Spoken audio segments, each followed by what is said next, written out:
முதல்ல ஒரு தேர்தல் வாக்குறுதியில் சொல்லும்போது என்ன சொன்னார்? அனைத்து ரேஷன் அட்டைதாரர்களுக்கும் ரூபாய் 1000 வழங்கப்படும்னாரு. அப்புறம் என்ன சொல்லிட்டாரு? தகுதியானவர்களுக்கு மட்டும்னு. அப்போ அந்த ஓஎஃப்டி வாங்குறவங்க பைக் வச்சுருந்தா கிடையாது, கார் வச்சுருந்தா கிடையாது, ஏன் இதை முதல்லையே சொல்ல வேண்டியதானே? அதே மாதிரி போக்குவரத்து துறை எடுத்துக்கிட்டிங்கன்னா வந்து இலவச பயணம்னு, இலவச பயணம்னு சொல்லிட்டு எல்லா பஸ்லையும் இலவச பயணம்னு சொல்லாது. டவுன் பஸ்ஸில் ஒண்டி தான் இலவச பயணம் சொன்னாரா? சொல்லாது. சொல்லாமல் அதையும் என்ன பண்ணிட்டாங்க அந்த போக்குவரத்து துறையில் பார்த்தீங்கன்னா, ஏதாவது மக்களுக்கு வந்து இதெல்லாம் வந்து சிந்திக்கிற இது இல்லை.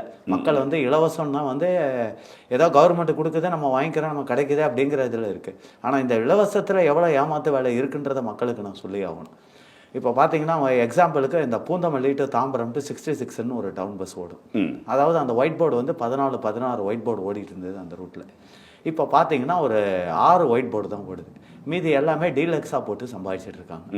அதில் அந்த 66Kன்ட்டு இப்போ கிளாம்பாக்கம் பஸ் ஸ்டாண்ட் திறந்ததுக்கு அப்புறம் விட்டுருக்காங்க. அதில் பாதி வண்டி பாதி இது வந்து குன்றத்தூர் வரைக்கும் கட் சர்வீஸ் பண்ணுறாங்க. அப்போ குன்றத்தூர் கட் சர்வீஸ் பண்ணால் அங்கேருந்து ஒரு ஒயிட் போர்டை பிடிச்சி அவங்க மறுபடியும் பூந்தமல்லி போகணும். இதுதான் இந்த இலவசத்தோட ஏமாத்து வேலை.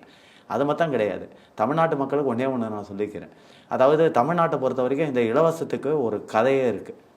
அதாவது சீனாக்காரன் ஒரு பொருள் தயாரிச்சானோ, அந்த பொருள் வந்து எந்த நாட்டிலும் விற்பனை ஆகலையும். உடனே அங்கே இருக்கிற தமிழன் ஒருத்தன் என் ஸ்டேட்டுக்கு கொண்டு போ, ஒன்று வாங்கினா ஒன்று இலவசம்னு சொல்லி ஈஸியாக நீ விற்று போட்ட முதல்ல எடுத்துடலான்னு.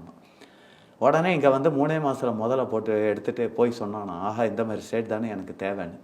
அதுக்கு அந்த ஐடியா கொடுத்தோம் சொன்னானா, நீ எப்பேற்பட்ட பொருளை வேணா தயாரி, நேராக தமிழ்நாட்டுக்கு கொண்டு போய் ஒன்று வாங்கினா ஒன்று இலவசம்னா ஈஸியாக வாங்கிடுவாங்க.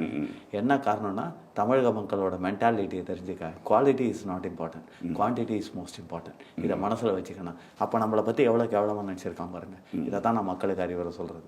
இல்லை, இலவசங்கிறது இங்கே முழுதுமே தேவையில்லை அப்படின்ற மாதிரி சொல்லி. அதாவது ஆமாம் சார், இப்போ வந்து 1000 ரூபா அவர் கொடுக்குறாரு. இத்தனை நாளாக நான் என்ன கேட்குறேன், அந்த 1000 ரூபாயை வச்சு தான் ஒவ்வொரு குடும்பமும் நடந்துகிட்டு இருந்ததா?